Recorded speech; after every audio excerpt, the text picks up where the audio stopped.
Next up, we've got Roger Fitzhardinger from General Manager in Growth and Exploration at Centaurus Metals.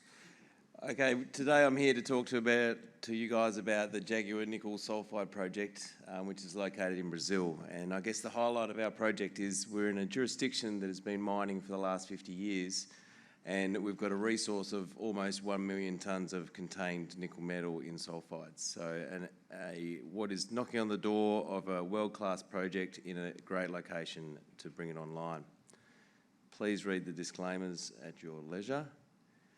Here's a little infographic that I like. At the top is the resource, 109 million tonnes at 0.87% nickel for 950,000 or thereabouts tonnes of contained nickel metal. Now, there's only one other undeveloped nickel project in the world that has more nickel and is at a higher grade than Jaguar, and that is the Kambanga project in Tanzania, where BHP is already heavily invested.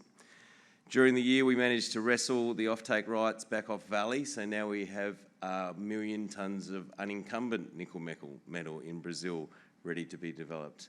We're in the midst of a DFS, which is on target to be delivered at the end of this year, and that will produce 20,000 tonnes of nickel in sulphate over a expected to be 20-year period from open pit only. We do have resources under the pit shells that we expect to turn into underground, but because of drill density, they won't be able to make it in reserves. We're well funded for the DFS, and we have a good team both at a management and board level that has experience in delivering projects both in Brazil, in conventional nickel flotation and also hydromet, so we're ready to go. And the timing of this project is to come online by 2027, which is really in line with the graph that Matt showed when we're going to have that demand for Class 1 nickel coming online. As I said, we're in Brazil. Now, it may not reflect it in our market cap, but we think it's a really great place to operate. If this deposit was out the back of Northam, we might be a different story, but we think that Brazil is actually as good, if not better, place to develop a mine compared to Australia, because we have access to 100%, or we will have access to 100% renewable energy, relatively cheap labour, and it is very strong mining culture. Quick corporate snapshot. My takeaway from here would be that the top 20 has been around 70% for the last 2 or 3 years, and they're the same people. Savvy investors from North America like Sprott and Dundee, who understand operations in the Americas, and a couple of guys who understand how to invest and build nickel projects. Please read the broker coverage at your leisure, of which there's plenty out there. So since Darren Gordon stood up here last year, he's actually gone off to the London LME week to try and push the nickel price back over 20,000, so I hope he goes well with that. We've done a lot of work. We produced with about 15, 16 rigs, over 60,000 metres of drilling. We put out that resource at the end of last year. Most of that drilling was infill drilling within open pit limits that will underpin the DFS.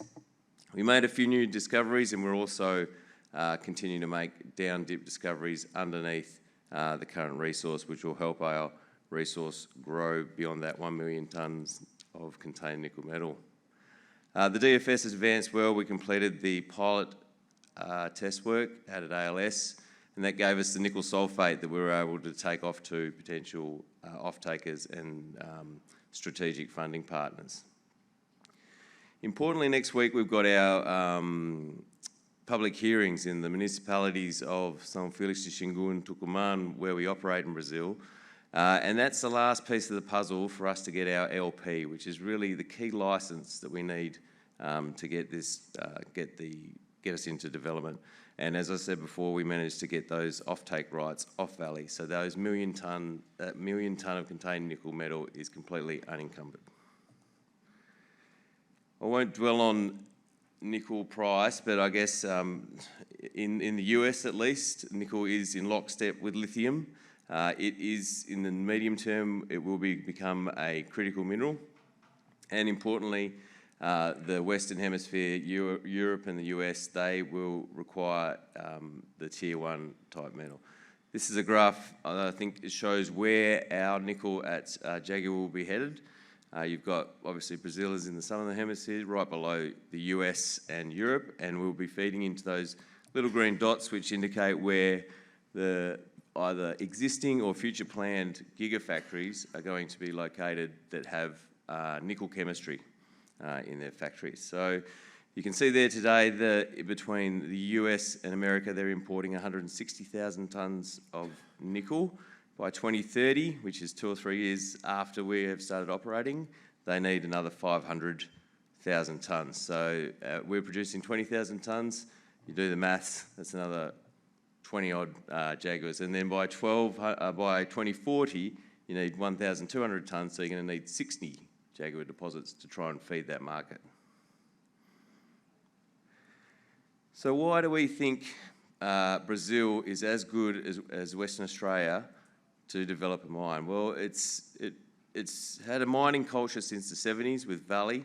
They have a very clear roadmap to licensing, both from a mining lease and environmental licensing perspective. We've licensed projects in the past. We've made the applications for Jaguar. We expect those to come in by the end of this year. Brazil has a strategic minerals policy. Jaguar was one of the first projects to be put on that list at the end of 21, I think it was.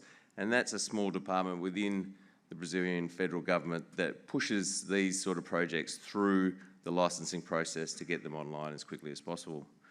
We're going to have a total of 15% tax rate for the first 10 years, and you can actually apply to get that for another 10 years after that because of where we operate.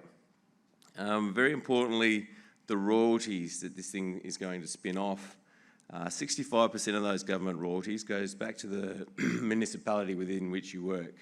So we won't just be giving the guys around town jobs, we're also putting money back in the coffers so that they get better healthcare, better education and better infrastructure. And the main, not the main reason, but one of the main reasons is that, let's just steal some water, is that Brazil is really a renewable powerhouse. So at the moment it's running on about 80% of power is from hydro, from renewables, of which it's made mainly up of hydro. And then by the time we're in production in 2027, we expect it to be at about 100% hydro or renewable energy. And we'll be tapping into the national grid, so we'll be able to buy that at about 3 to 5 cents a kilowatt hour. So cheap power and green power. So we're located in the western portion of the Carajás. For those who don't know the Carajás, this is about 400 kilometres by 250 kilometres, and it's like rolling the Pilbara and the Gawler Craton into one. So you've got the world's biggest iron ore mines, and you've got the world's second biggest ICG mine in Salobo. We're out here in the west, 15 kilometres from Vale's Onça Puma ferronickel plant, and we will be serviced by the towns of Tucumán and Orlando do Norte, which has about 70,000 people. So 50 years of operating in this region means you have second and third generation miners, guys who want to work in miners. You've got service providers. So it really is ready for more new mines. Aero Copper, which is a TSX-listed copper producer, is currently building their Boa Esperança copper float plant about 15 k's from Tucumán. So they will be, once that's finished, which is about 2025, we'll be able to use the same guys as construction service providers to help us build Jaguar. We'll tap into the hydropower on the national grid with a 40-kilometre spur to get into the 230 kV grid power. As I said, by 2027, we expect that to be running at 100% renewable. So that's really what's going to drive the low cost of carbon per tonne of nickel produced from the Jaguar nickel mine. This graph is from our scoping study, which was done in 21. We will update this, obviously, with the results from the DFS at the end of this year. But what it demonstrates is that Jaguar plots in the top 3 percentile in terms of carbon dioxide consumption per tonne of nickel produced. So it really is a world-class resource. We're knocking on the door of 1 million tonnes, which is, in the nickel world, what defines a world-class resource. We expect to pass that with our next resource update next year. The drilling over the last 2 years was really about getting what we are going to use in the DFS into M&I. So you can see there you've got 740,000 tonnes of nickel in M&I, and 500,000 tonnes of that is within 200 metres of surface. So that's the nickel metal that will be sitting in the pit that underpins the DFS and reserve. Importantly, you can see there's a high grade component. So we can run a cut of about 1% across the resource, and you've got about 30 million tonnes at 1.5% nickel. Now that high grade component, 30% of that, which is 150,000 tonnes, is sitting within 100 metres of surface. Well, what that means is the miners in the payback periods can chase the grade. So really robust cash flows up front when you're starting up the mine. Brought a coal back from Brazil. I guess what these sections show is the fact that we have high grade from top to bottom. So the photo of the core in there, that's from a drill hole at Onça Preta, which is 50 metres down dip, thank you. And so you're seeing already straight into 3% nickel from the get-go. You probably can't see it, but in the deepest hole down here at about 600 metres depth, we've got intersection of 20 metres at 4% nickel. So really through the whole project, you're looking at high grade options, which is great from a flexibility in mining planning. Now this is the reason that this deposit is a little bit different from what you'll see today from Julimar, which is an intrusion-related deposit, or from the commodity-related deposits that we'll hear about later in the afternoon. Jaguar is understood to be, essentially it's an IOCG deposit, but instead of scavenging copper and gold from the surrounding basement rocks, the fluid's gone rushing through an ultramafic and picked up the nickel in the ultramafic, in the silicate, and then deposited out with iron oxide and nickel sulfide minerals like pentlandite and millerite. So what that means is there's no restriction on the geometry. This thing goes on forever. So there's no limit to how deep this can go. We know Valley have drilled down to 1,400 metres and are still hitting copper sulfides. So we've got 2 rigs doing deep drilling at the moment. They'll be drilling down to 1,100, 1,200 metres and still hitting nickel sulfides at those depths, and we look forward to bringing out some results about that in the coming weeks. One of the great tools that we have, because we're sitting in essentially a felsic rock, either a granite or a dacite, we're a very resistive host rock. So the mineralisation we see there is very conductive. So we run borehole EM, create plates, and then drill, and the geologists continue to hit mineralisation. Yeah, thanks. I like this graph. Well, sorry, this table, whatever you call this one on the left. So it's a bit like the premiership quarter graph that they show on the couch on Monday night. So you want to have grade and tonnage, right? So here's your tonnage, this is pre-mine resources. That's 1 million tonnes of contained nickel metal, and there's your grade. There's 1%. There's every deposit or belt that has a higher grade than Jaguar, or higher grade and contained nickel metal than Jaguar. So we're talking about Norilsk, Sudbury, Jinswan, Thompson and Voisey's Bay. And we're also talking about Leinster and Kambalda. So they're all mines and have been mines for 50 years. Only Kambanga has got more nickel at a higher grade.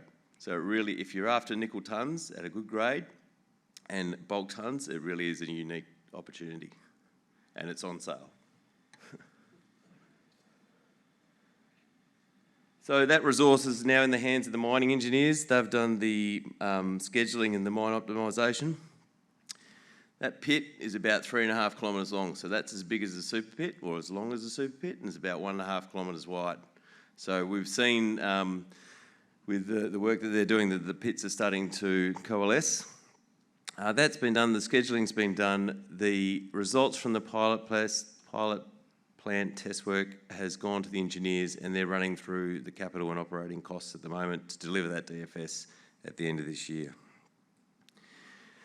The process flow sheet, it is a concentrator at the start to produce a con. Now, the fact that we're in a felsic rock means we have very little silicate nickel, which means your recoveries through concentrate are usually quite high compared to having a high MgO rock like an ultramafic. We then take the con, put it in a pressure oxidation process, and then solvent extraction to produce nickel sulfate, cobalt sulfate, and zinc hydroxide. That material has gone off to potential off-takers and strategic partners. The product from the sulfate perspective had very low purities, and the overall nickel recovery from a mine head grade, which I think was around 0.8 or something, was 75%. So that's through the concentrator and through the hydromet process at the end, which is a very good recovery. Obviously, those cobalt and zinc hydroxide byproducts will also benefit the economics.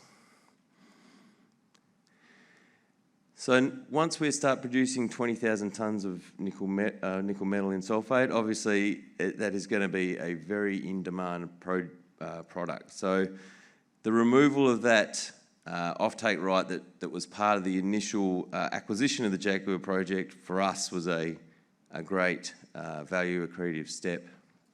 That's now given us the flexibility to go off and find funding partners and strategics to come in and invest in the Jaguar project.